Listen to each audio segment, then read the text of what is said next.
Com o preço dos carros nas alturas, muita gente deve se perguntar: será que vale a pena comprar um carro ou é melhor fazer um serviço por assinatura? E se tu for comprar um carro, será mesmo que pagar à vista, se tu tiver o dinheiro, é claro, é a melhor opção? E só para te saber, eu não fui atrás desses dados só para fazer esse vídeo. Eu tô num processo já faz algum tempo para conseguir o meu primeiro carro. Sim, eu, Felipe, 35 anos, nunca tive um carro. Então, se quer saber essa história que está mais parecendo uma novela, tem até vilão nessa novela, fica até o final desse vídeo que eu vou contar tudo. Meu nome é Felipe Carvalho, bem-vindos ao Investir Eu Preciso. Como é que esse vídeo vai funcionar? Eu comecei a falar um pouco sobre esse assunto lá no meu Instagram e eu perguntei para as pessoas se elas tinham interesse em saber mais.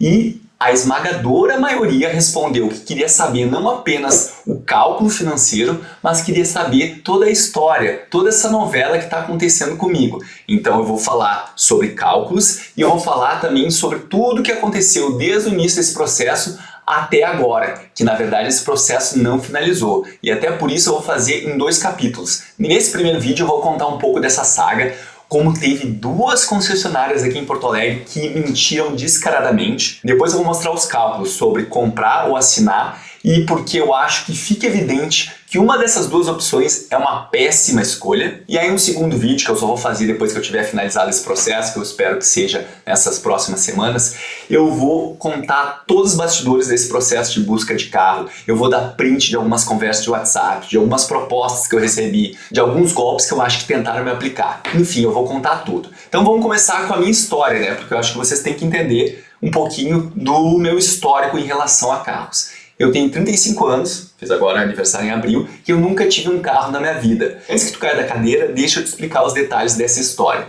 Eu nunca fui apaixonado por carro. Para mim, carro sempre foi para te deixar de um lugar até o outro. Então, eu nunca tive aquele prazer em dirigir, ou como muitos homens são fissurados por carro. Na verdade, eu não entendo nada, ou quase nada, já que eu aprendi um pouquinho agora nesse processo. Mas eu lembro, quando eu era adolescente, não tinha Uber naquela época. E aí, realmente, às vezes eu pegava uns ônibus lotados, né? Especialmente quando eu estudava para concurso, eu pensava...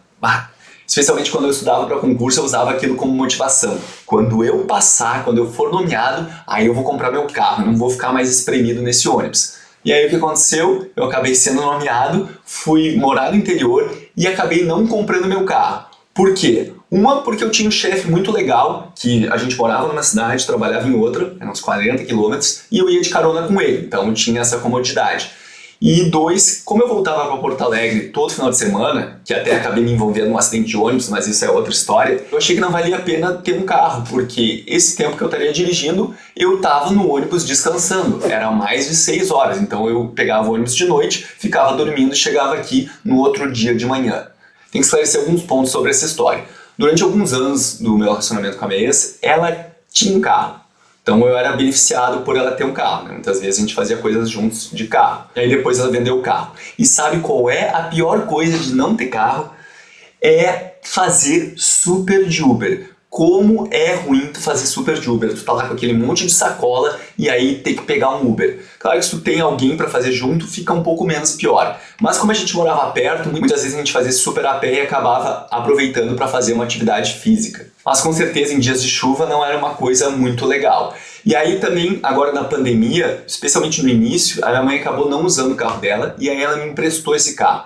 Aí acabei usando esse carro para ir no super, ou acabava usando esse carro para às vezes ir para alguns Airbnbs mais isolados. Então, naquele momento que a pandemia estava mais forte, foi uma maneira de conseguir sair de casa, mas sem se expor muito ao risco. E aí o carro começou a se inserir de novo na nossa rotina e a gente viu que a gente achava que era interessante a gente ter um carro.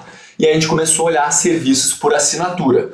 E aí eu comecei a fazer pesquisa ali no final do ano passado. E eu vou mostrar esses dados agora para vocês, mas antes eu queria falar que eu acabei vendo alguns vídeos interessantes na internet sobre como fazer essa comparação e tem várias maneiras de a gente fazer esse tipo de comparação e lembrando que é uma estimativa.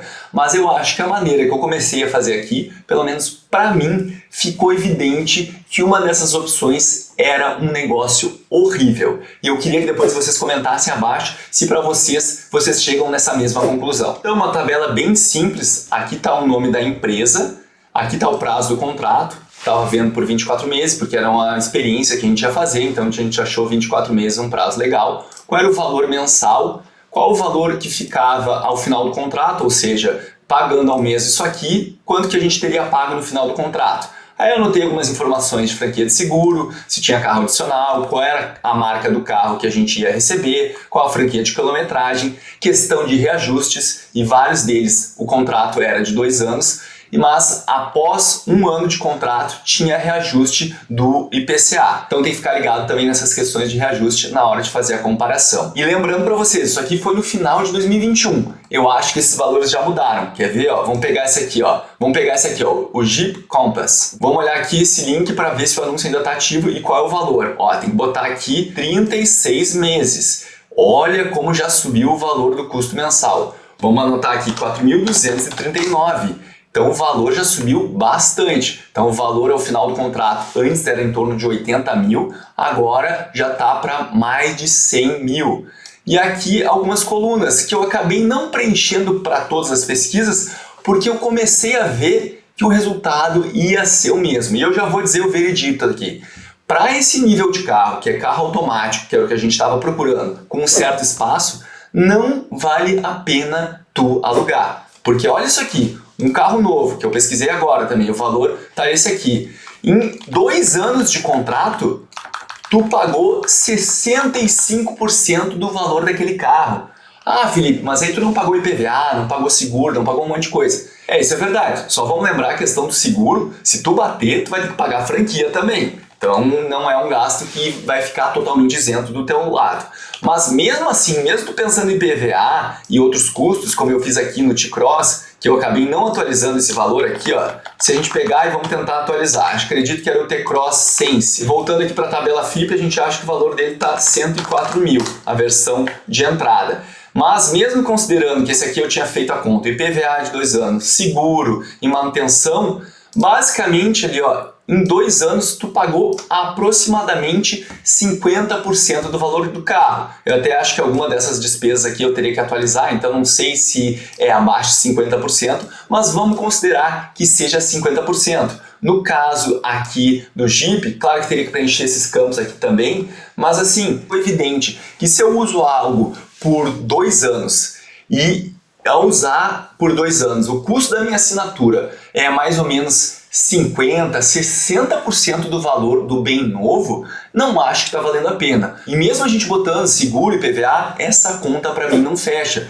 Porque se tu compra o bem, tu vai ter aqueles gastos, tu vai ter gasto com IPVA, tu vai ter gasto com seguro também, mas tu tá com aquele teu patrimônio andando contigo. Ou seja, por mais que o carro desvalorize, ele nunca vai chegar a um valor zero, a não ser que tu dê perda total do carro. Ao passo que se tu estiver fazendo assinaturas, se tu quiser parar de assinar, tu não vai ter nada do teu patrimônio. Aquele valor que tu pagou foi simplesmente para tu usar o bem e tu não tem nada no teu patrimônio. Ao passo que se tu tivesse comprado, tu poderia usar o valor do carro para vender e aí tu poderia recuperar uma parte desse teu patrimônio. Então assim, para mim, eu que não sou apaixonado por carro nem nada, ficou bem claro que o serviço por assinatura nesse modelo de carro, nos preços que estão sendo praticados hoje, não vale a pena. Eles fazem muita propaganda da facilidade. Com certeza, é muito mais fácil, mas tu paga bem caro por essa facilidade. E eu já vi gente dizendo que não, a assinatura faz muito mais sentido. Olha, os cálculos que me foram apresentados nunca me convenceram. E muitas vezes as pessoas que recomendam a assinatura, elas acabam sendo patrocinadas por essas empresas que fazem locação de carros por assinatura. Então acho que tem um leve conflito de interesses aí. E antes que tu fale, Felipe, mas tu não mora de aluguel? Sim, eu moro. Nos últimos 10 anos, eu até estava pensando, eu acho que eu me mudei umas 5 vezes. E assim, vamos dizer que eu paguei uma média de R$ 2.500 por mês de aluguel. Calculando o valor de 10 anos, eu paguei ali em torno de R$ 300 mil. Esse valor, dependendo do imóvel que tu está vendo, não é 50% do valor do imóvel. Claro que tem alguns imóveis mais baratos que esse valor pode até daqui a pouco comprar um imóvel. Mas assim, foi em 10 anos que eu gastei isso. E a liberdade que alugar te dá na hora de tu ter que se mudar é grande. Então para mim eu acho que aluguel de casa é uma história diferente. Aluguel de carro não vale a pena. Aluguel de casa, para mim, acho que no meu caso, valeu até o momento. Mas é uma decisão que tu tem que tomar. Agora, aluguel de carro, eu quero ver alguém me convencer com números de que valem a pena. E antes de eu continuar a história, eu gostaria de te pedir clica para se inscrever no canal, compartilha esse vídeo com mais algumas pessoas que daqui a pouco estão com essa dúvida se comprar ou fazer um serviço por assinatura, qual que é a melhor opção, e também para essas pessoas saberem algumas dicas que eu aprendi durante esse processo. Voltando à história, algumas pessoas devem estar se perguntando: Felipe, tu ficou 35 anos sem carro, por que tu vai comprar carro justo agora que está o pior momento, onde os preços estão lá nas alturas e eles não param de aumentar mês após mês? Pois é, que momento que eu fui escolhendo. Eu vou dizer que alguns fatores contribuíam para isso. Primeiro, eu me divorciei, então eu acabei tendo que me mudar, eu acabei tendo que ter várias despesas novas para mobiliar essa nova moradia.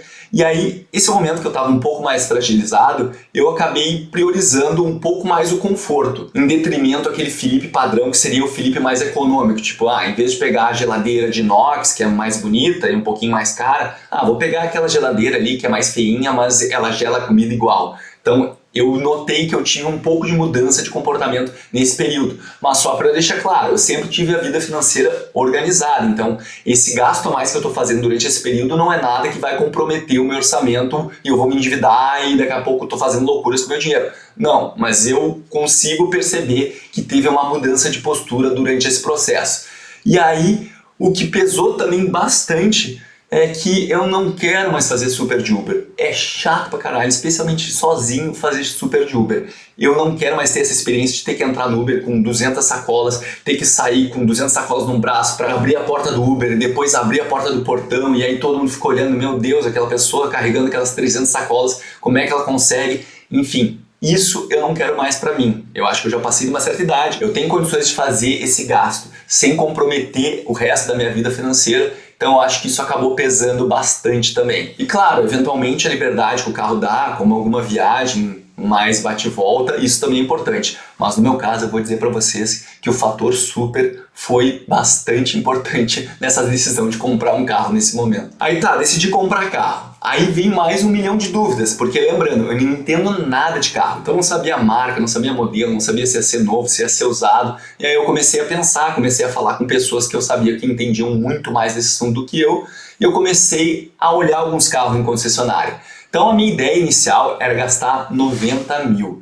E eu já achava esse valor um absurdo. E sim, guardem esse valor na memória, porque ao longo dos capítulos vocês vão ver que esse valor mudou um pouquinho. E eu comecei a olhar que os carros usados estavam nesse patamar para cima, na verdade, os que eu estava olhando.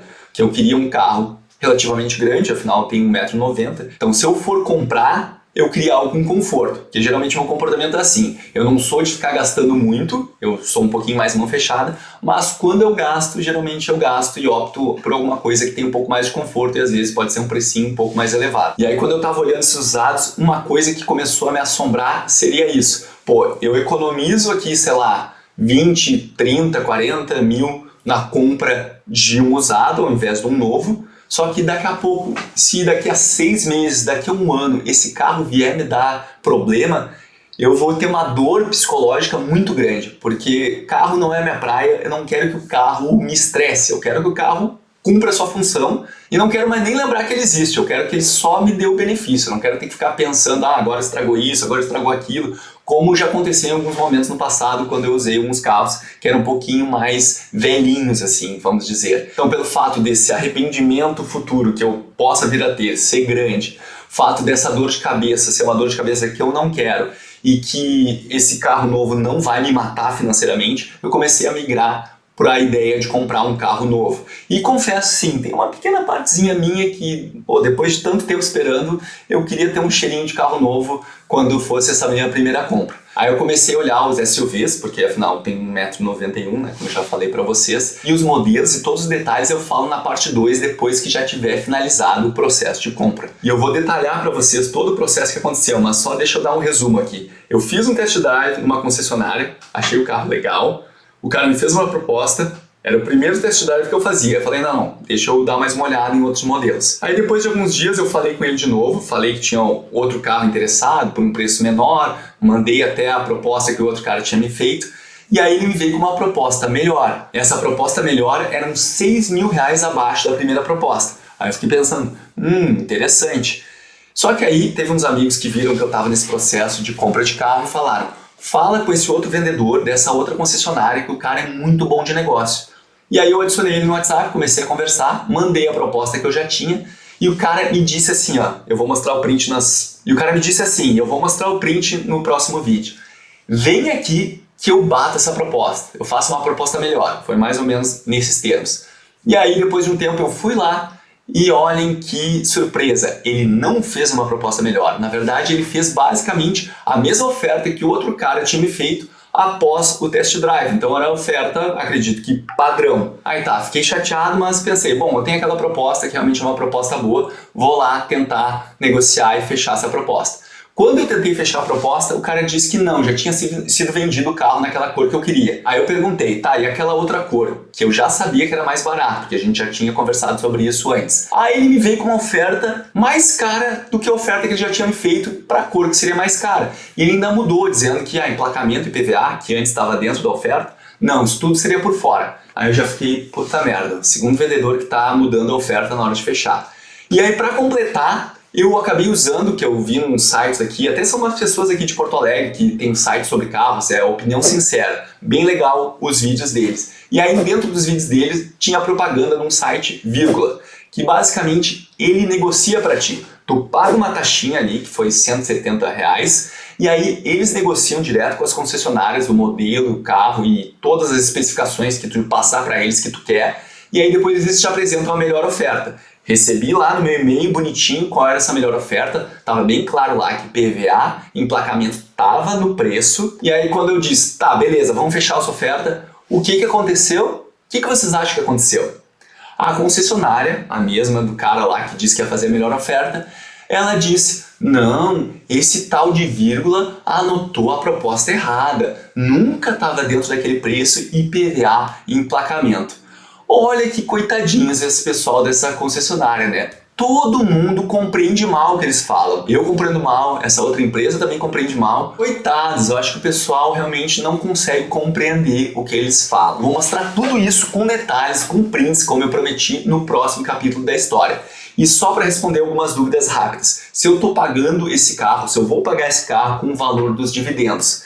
E sim, uma parcela do valor do carro, relativamente grande, vai ser pago com o valor dos dividendos que eu recebi, tanto de ações como de fundos imobiliários. Eu acabei deixando esse valor lá na conta da corretora, porque não adianta eu investir muito, porque provavelmente dentro de um mês eu vou ter que movimentar.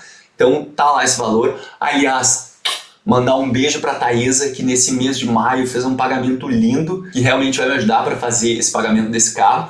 E pasmem, eu vou detalhar também no próximo vídeo, mas eu já digo para vocês, se vocês chegarem para comprar um carro falando que vocês vão pagar à vista, talvez vocês não consigam um melhor negócio do que se vocês falarem que vão pagar financiado ou daqui a pouco não falarem nada. Então, na verdade, a gente acha, e eu também achava, que ter dinheiro vivo ou fazer pagamento à vista seria algo interessante, porque aí tu conseguiria a melhor oferta, mas na verdade pode ser que isso não aconteça. Se tu falar isso, pode ser que tu não consiga uma oferta tão boa quanto se tu fizer um outro tipo de negociação. E eu vou detalhar isso no capítulo 2. Comenta abaixo se tu sabia disso ou se tem mais alguma dúvida, algum ponto da história que tu quer que eu esclareça mais ou que eu aborde lá no capítulo 2. Lembre-se que investir é preciso, carro não é investimento. Um grande abraço e eu espero que na próxima vez eu já esteja motorizado. Tchau!